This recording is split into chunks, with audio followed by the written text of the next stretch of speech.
Why Princess Anne would be a better monarch than Charles. On May 6, King Charles III was crowned.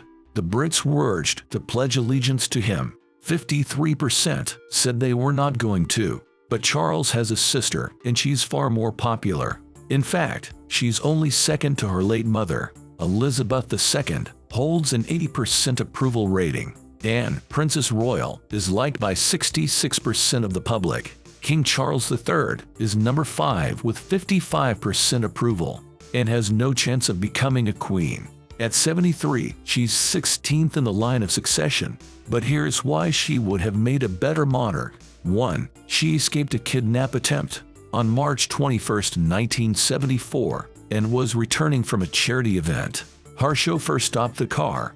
Another vehicle was blocking the road. A man named Ian Ball got out and shot the chauffeur. He demanded Anne get out of her car. She refused, saying, "Not bloody likely," and stayed in the car and kept Ball talking.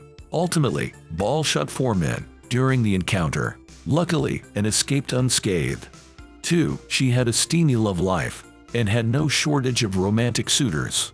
In 1970, she dated Andrew Parker Bowles. He was the first husband of Camilla, Duchess of Cornwall. Then she married Mark Phillips. In 1973, she had an affair with her bodyguard, Sergeant Peter Cross. She also received love letters from Vice Admiral Timothy Lawrence. Lawrence was her mother's former equerry. All this resulted in Anne and Mark's divorce in 1992. Months later, she married Lawrence.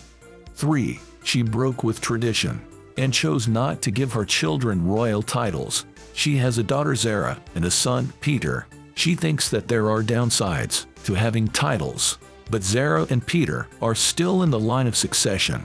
4. She is the first royal Olympian in 1976 and participated in the Montreal Olympic Games. As an equestrian, she chose to ride Queen Elizabeth's horse, Goodwill.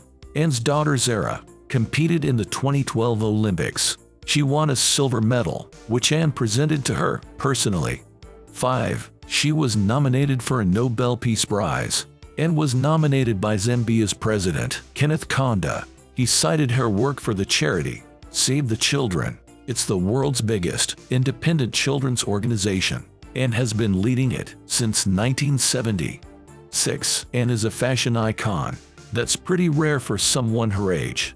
But Anne has appeared on 3 British Vogue covers. She was on the cover story of Vanity Fair in 2020. According to Tatler, the princess has always managed to quietly capture the zeitgeist without straying into fashion victim territory. 7. Anne is the most hard-working royal. In 2017, she broke the record for royal engagements and appeared at 455 events in the UK. Charity functions, dinners, receptions, etc. She had a further 85 engagements abroad. That was more than Princes Philip, Harry, and William put together. 8. Anne has been part of the British Armed Forces since 1974. She is Chief Commandant of Women in the Royal Navy since 2012 and has also held the rank of Admiral. She's also colonel of multiple regiments in Canada, New Zealand, and Australia. The princess regularly visits the troops. 9. Anne may advise Charles during his reign. Royal historian Marlene Koenig says Charles relies on his sister. She is very loyal to her brother and very loyal to the monarchy and to her. Serving the crown is a duty and a responsibility, and she does it without complaining. Asked about her brother's coronation, Anne said, "Well, you know what you're getting, because he's been practicing for a bit, and I don't think he'll change."